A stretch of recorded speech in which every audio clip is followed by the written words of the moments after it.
ನಮಸ್ತೆ ವೀಕ್ಷಕರೇ, ಮಂಡ್ಯ ನ್ಯೂಸ್ ನೆಟ್ವರ್ಕ್ಗೆ ಸ್ವಾಗತ. ನಾನು ನಿಮ್ಮ ದಿವ್ಯಾ. ಇವತ್ತಿನ ಕ್ರೈಮ್ ನ್ಯೂಸ್ಗೆ ಸ್ವಾಗತ. ಏನಿದು ಯಾವಾಗಲೂ ಪ್ರಮುಖ ನ್ಯೂಸು, ಇವತ್ತು ಕ್ರೈಮ್ ನ್ಯೂಸ್. ಎಸ್ ವೀಕ್ಷಕರೇ, ಇವತ್ತು ನಿನ್ನೆಲ್ಲ ಭ್ರಷ್ಟಾಚಾರ ಆಯಿತು. ಇವತ್ತು ಯಾವ ಒಂದು ಪುಟ ನೋಡಿದ್ರು ಕೂಡ ಬರೀ ಕ್ರೈಮ್. ರಾಜ್ಯದಲ್ಲಿ ಎಲ್ಲಿ ನೋಡಿದ್ರು ಭ್ರಷ್ಟಾಚಾರ, ಕ್ರೈಮ್ಗಳು ಎದ್ದು ಕುಣಿತಾ ಇದೆ ಅಂತಲೇ ಹೇಳ್ಬೋದು. ಎಲ್ಲಿ ನೋಡಿದ್ರು ಭ್ರಷ್ಟಾಚಾರಗಳು, ಕ್ರೈಮ್ಗಳು, ಯಾವ ಭಾಗಕ್ಕೆ ಹೋದ್ರೂ ಕೂಡ ಇದೇ ಹೆಚ್ಚಾಗ್ತಾ ಇದೆ. ಇಲ್ಲಿ ಕೂಡ ಮಹಡಿಯ ಕದ ತೆರೆದ ಮನೆ ದೋಚುತ್ತಿದ್ದವರ ಸೆರೆ. ಯಾರೆಲ್ಲ ಈಗ ಸೆಕೆಗಾಲ, ಸಂಜೆ ಹೊತ್ತು ಈಗೇನೋ ಒಂದು ವಾರದಿಂದ ಮಳೆ ಬರ್ತಾ ಇದೆ, ಬಟ್ ಇಷ್ಟು ದಿವಸ ಏನು ಬಿಸಿಲಿತ್ತು. ಸೊ ಅಂಥ ಸಂದರ್ಭದಲ್ಲಿ ಬೆಳಗ್ಗೆ ಮಹಡಿ ಮನೆಗಳೇನಿರುತ್ತೆ ಅಲ್ಲಿ ಬಾಗಿಲು ತೆಗೆದಿರ್ತಾರೆ. ಆ ಮನೆಗಳನ್ನೇ ನೋಡಿಕೊಂಡು ಕದೀಮ್ರು ಆ ಮನೆಗೆ ಕನ್ನ ಹಾಕುವಂತಹ ಕೆಲಸ. ಒಬ್ಬ ಕದಿಯೋದಂತೆ, ಇನ್ನಿಬ್ರು ಅದನ್ನು ಮಾರೋದಕ್ಕೆ ಸಪೋರ್ಟ್ ಮಾಡೋವಂಥದ್ದು. ಒಬ್ಬ ಈತ ಮನೆ ಕೆಲಸ ಅಂದರೆ ಚಿಕ್ಕಂದಿನಿಂದಲೂ ಕೂಡ ಮನೆ ಕೆಲಸ ಮಾಡಿಕೊಂಡು ಕಟ್ಟಡದಿಂದ ಕಟ್ಟಡಕ್ಕೆ ಜಿಗಿಯುವಂಥ ಕಲೆ ಅವನಿಗೆ ಕರಗತಾಗಿರುತ್ತೆ. ಅದನ್ನೇ ರೂಢಿ ಮಾಡಿಕೊಂಡು ಮುಂಚೆ ಮನೆ ಕಟ್ಟುವಂಥ ಸಂದರ್ಭದಲ್ಲಿ ಚಿಕ್ಕ ಪುಟ್ಟದು ಅಂದರೆ ಅಲ್ಲಿರುವಂಥ ಕಬ್ಬಿಣ ಈ ಥರ ಕಳ್ತನ ಮಾಡಿ ಜೀವನ ನಡೆಸ್ತಿದ್ದ. ಇನ್ನೂ ಹೆಚ್ಚಿನ ಹಣ ಬೇಕು ಅನ್ನೋ ಒಂದು ಆಸೆಗೆ ಯಾರ್ಯಾರು ಮಹಡಿ ಮನೆ ಕದಗಳು ತೆಗೆದಿರ್ತಾರೆ ಆ ಒಂದು ಮನೆಗಳನ್ನ ಗುರಿಯಾಗಿಸ್ಕೊಂಡು ಕಳ್ತನ ಮಾಡಿ, ಒಬ್ಬ ಕಳ್ತನ ಮಾಡೋದು ಮತ್ತು ಇನ್ನಿಬ್ಬರು ಅವನಿಗೆ ಸಪೋರ್ಟ್ ಮಾಡಿ ಅವೆಲ್ಲವನ್ನ ಮಾರುವಂಥ ಕೆಲಸ ಮಾಡ್ತಿದ್ರು. ಇನ್ನು ಅವರು ಕೂಡ ಟ್ಯಾಟೋ ಆರ್ಟಿಸ್ಟು, ಒಬ್ಬರು ಆಟೋ ಚಾಲಕ ಸಪೋರ್ಟ್ ಮಾಡ್ತಿದ್ದಂಥವ್ರು ಕೂಡ.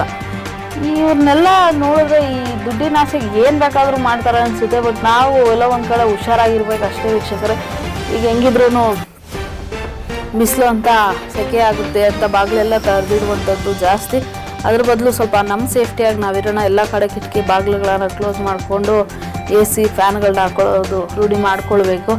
ಇನ್ನು ಬ್ಯಾಂಕ್ ಲಾಕರ್ನಿಂದ ಚಿನ್ನ ದೋಚಿದ್ದ ಬ್ಯಾಂಕ್ ನೌಕರರೇ, ಅವ್ರಿಗೂ ಕೂಡ ಅರೆಸ್ಟ್ ಮಾಡಿದ್ದಾರೆ ಪೊಲೀಸರು. ನಮ್ಮ ಮನೆಯಲ್ಲಿದ್ದರೆ ಕಳ್ಳತನ ಆಗುತ್ತೆ ಅಂದ್ಬಿಟ್ಟು ತೊಗೊಂಡೋಗಿ ಬ್ಯಾಂಕಲ್ಲಿ ಇರ್ತಾರೆ ಎಷ್ಟೋ ಜನ. ಆದರೆ ಬ್ಯಾಂಕಲ್ಲಿ ಅದು ಹೊರಗಡೆಯಿಂದ ಬಂದು ಕಳ್ಳತನ ಮಾಡೋದು ಒಂಥರ, ಒಳಗಡೆ ಇರುವಂಥವರೇ ಕಳ್ಳತನ ಮಾಡಿರುವಂತಹ ಘಟನೆ ಇದು. ಬ್ಯಾಂಕ್ ಲಾಕರ್ನಲ್ಲಿ ಇಟ್ಟಿದ್ದಂತಹ ಚಿನ್ನಾಭರಣ ಸುಮಾರು 16 ಲಕ್ಷದ ಚಿನ್ನನ ಕಳ್ಳತನ ಮಾಡಿ ಸಿಕ್ಕಿಬಿದ್ದಿದ್ದಾರೆ.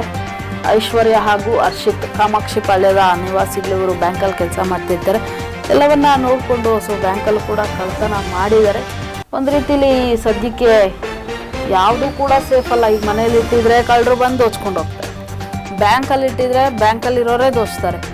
ಯಾವ ರೀತಿ ಆಗ್ತಾ ಇದೆ ಕಾಲ ಅಂದರೆ, ಇನ್ನು ಹುಳಿಯಿಂದ ಚುಚ್ಚಿ 2ನೇ ಪತ್ನಿಯನ್ನು ಕೊಲೆ ಮಾಡಿರುವಂತಹ ಘಟನೆ. ಈತನ ಹೆಂಡತಿ, ಮೊದಲನೇ ಹೆಂಡತಿ ಬಾಣಸ್ವಾಡಿಯ ಬಚ್ಚಪ್ಪಲೇಔಟ್ನ ಕಲೈವಾಣಿ ಅಂತ ಈಕೆ ಹೆಸರು. ಈತ ರಮೇಶ್ ಅಂತ ಮೊದಲನೇ ಹೆಂಡತಿ ತೀರ್ಕೊಂಡಿರ್ತಾರೆ, 2ನೇ ಮದುವೆ ಆಗಿರ್ತಾರೆ, 10 ವರ್ಷ ಆಗಿರುತ್ತೆ. ಆದರೆ ಈಕೆಗೆ ಈತ ಮೊದಲನೇ ಹೆಂಡತಿ ಮಕ್ಕಳನ್ನ ಮಾತಾಡ್ಸೋಕೆ ಹೋಗೋದೇ ಆಗ್ತಾ ಇರಲಿಲ್ಲ. ಗಾದೆ ಏನೋ ಹೇಳ್ತಾರೆ ವೀಕ್ಷಕರೇ, ಮಲತಾಯಿ ಯಾವತ್ತಿದ್ರೂ ಮಲತಾಯಿನೇ ಅಂತ, ಯಾವತ್ತೂ ತಾಯಿ ಆಗೋಕ್ಕೆ ಸಾಧ್ಯ ಇಲ್ಲ ಅಂತ. ಹಾಗೆ ಆ ತಾಯಿ ಮಕ್ಕಳನ್ನ ಈತ ಮಾತಾಡ್ಸೋಕೆ ಹೋಗ್ತಿದ್ದನ್ನ ಈಕೆ ಸಹಿಸಲಾರದೆ ಆಗಾಗ ಜಗಳ ಆಡ್ತಿರ್ತಾರೆ. ಸೊ ಆ ಕೋಪ ವಿಪರೀತಕ್ಕೆ ಹೋಗಿ ಈಕೆ ಕೊಲೆ ನಡೆದಿದೆ. ಏನು ಹೇಳೋದು ವೀಕ್ಷಕರಿಗೆ, ಎಲ್ಲ ಜನ ಯಾವ ರೀತಿ ಆಗ್ತಿದ್ದಾರೆ ಅಂದರೆ, ಒಂದು ಕಡೆ ಸಂಬಂಧಕ್ಕೆ ಬೆಲೆ ಇಲ್ಲ, ಇನ್ನೊಂದು ಕಡೆ ಜೀವಕ್ಕೂ ಬೆಲೆ ಇಲ್ಲ, ಈ ರೀತಿ ಆಗ್ತಾ ಇದೆ. ಇನ್ನು ನೆಕ್ಸ್ಟ್ ನೋಡೋದಾದರೆ, ವಿದೇಶಿ ಪ್ರಜೆಯಿಂದ 4 ಕೋಟಿ ಮಾದಕ ವಸ್ತು ವಶ. ಈ ಡ್ರಗ್ಸ್ ಅನ್ನೋದು ವೀಕ್ಷಕರೇ ಯಾವಾಗಲೂ ಕೂಡ ನಾವು ಕಳೆದ ಬಾರಿ ಹಿಂದಿನ ಸಂಚಿಕೆಗಳಲ್ಲೂ ಹೇಳಿದ್ದೀವಿ, ಈ ಒಂದು ಡ್ರಗ್ಸ್ ಸಿಗ್ತಾ ಇರುವುದೇ ಬರೀ ವಿದೇಶಿಗರಿಂದ. ನಮ್ಮ ರಾಜ್ಯದಲ್ಲಿ ಯಾವುದೇ ರೀತಿಯಾದಂತಹ ಈ ರೀತಿಯ ಪ್ರಕರಣಗಳು ಇದುವರೆಗೂ ದಾಖಲಾಗಿಲ್ಲ. ಯಾರು ಹೊರ ರಾಜ್ಯಗಳಿಂದ ಬಂದು ನಮ್ಮ ರಾಜ್ಯದಲ್ಲಿ ಜೀವನ ಮಾಡ್ತಾ ಇರ್ತಾರೆ, ಇವ್ರುಗಳಿಂದ ಮಾತ್ರ ಈ ಕೃತ್ಯಗಳು ನಡೀತಾ ಇದೆ. ಇವ್ರು ಎಲ್ಲಿಂದನೋ ಬಂದು ಇಲ್ಲಿರೋಂಥವ್ರನ್ನ ಹಾಳು ಮಾಡ್ತಿದ್ದಾರೆ. ಎಷ್ಟೋ ಜನ ಕಾಲೇಜ್ ಸ್ಟೂಡೆಂಟ್ಸು, ಪ್ರತಿಯೊಬ್ಬರನ್ನು ಕೂಡ ಹಾಳು ಮಾಡ್ತಾ ಇದ್ದಾರೆ ಇವರು. ಈತನ ಹತ್ರ ಸುಮಾರು 4 ಕೋಟಿ ಮೌಲ್ಯದ ಡ್ರಗ್ಸ್ ಸಿಕ್ಕಿದೆ. ಸೋಲ್ದೇನಹಳ್ಳಿ ಸಮೀಪದ ಅಚ್ಚುತ್ತ ನಗರದ ನಿವಾಸಿ ಈತ ಡೇನಿಯಲ್ ಅಂತ.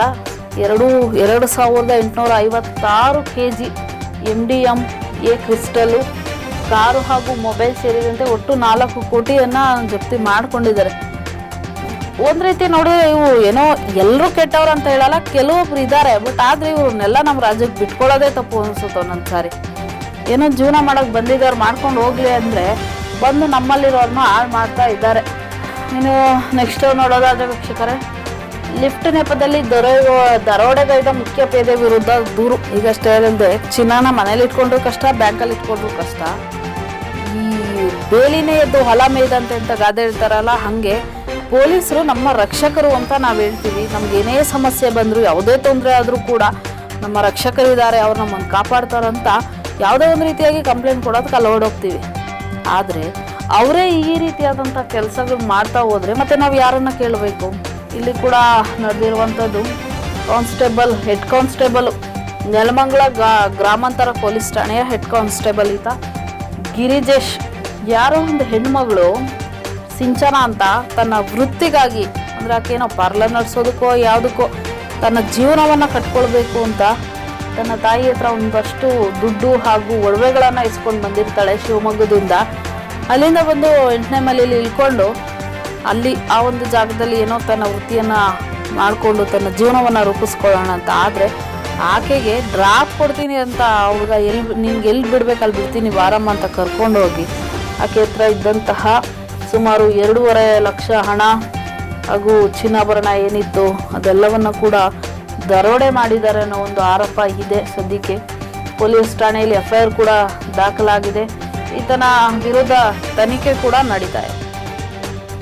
ರಕ್ಷಕರೇ ಭಕ್ಷಕರಾದಾಗ ಯಾರನ್ನ ಕೇಳಬೇಕು ಅನ್ನೋದೇ ಗೊತ್ತಾಗಲ್ಲ. ದಿನೇ ದಿನೇ ಹೆಚ್ಚಾದಂತೆ ಕ್ರೈಮ್ಗಳು, ಭ್ರಷ್ಟಾಚಾರಗಳು, ಸಮಾಜದ ವ್ಯವಸ್ಥೆ ಬದಲಾಗ್ತಾ ಹೋಗ್ತಾ ಇದೆ. ಹಾಗಾಗಿ ನಾವು ಎಷ್ಟೇ ಸುರಕ್ಷಿತವಾಗಿದ್ದರೂ ಯಾವುದೇ ಒಂದು ವಿಚಾರವಾಗಿ ಕೂಡ ನಮ್ಮ ಸುತ್ತಮುತ್ತಲು ಏನು ನಡೀತಾ ಇದೆ, ನಾವೆಷ್ಟು ಜಾಗೃತವಾಗಿರಬೇಕು ಎಲ್ಲವುದನ್ನು ಕೂಡ ಸ್ವಲ್ಪ ಯೋಚನೆ ಮಾಡಬೇಕಾಗುತ್ತೆ. ಯಾರಾದರೂ ಹೊಸಬ್ರು ಬಂದಾಗ, ಹೊಸಬ್ರು ಸಿಕ್ಕಾಗ ಪ್ರತಿಯೊಂದು ಕೂಡ ಯೋಚನೆ ಮಾಡಿ ನಾವು ನಮ್ಮ ಜಾಗೃತಿಯಲ್ಲಿ ಇರಬೇಕು. ಹಾಗಾಗಿ ಹೆಚ್ಚು ಹುಷಾರಾಗಿರಿ. ಮನೆಗಳಲ್ಲೂ ಕೂಡ ಇದ್ದಾಗ, ಒಂಟಿಯಾಗಿದ್ದಾಗ, ಪ್ರತಿಯೊಂದು ಕಡೆ ಇದ್ದಾಗಲೂ ಕೂಡ ಹುಷಾರಾಗಿರಿ. ಮನೆ ಬಾಗಿಲುಗಳು ಹಾಕ್ಕೊಳ್ಳುವಂಥದ್ದು, ಬೀಗ ಹಾಕ್ಕೊಳ್ಳುವಂಥದ್ದು ಎಲ್ಲದರಲ್ಲೂ ಎಚ್ಚೆತ್ಕೊಳ್ಳಿ ಅಂತ ಹೇಳ್ತಾ, ಇದಾಗಿತ್ತು ಇವತ್ತಿನ ಕ್ರೈಮ್ ಸುದ್ದಿಗಳು. ನಿರಂತರ ಸುದ್ದಿಗಾಗಿ ನೋಡ್ತಾ ಇರಿ ಮೆಂಡು ನ್ಯೂಸ್ ನೆಟ್ವರ್ಕ್. ಮೆಂಡು ನ್ಯೂಸ್ ನೆಟ್ವರ್ಕ್, ಸತ್ಯದ ಕನ್ನಡಿ.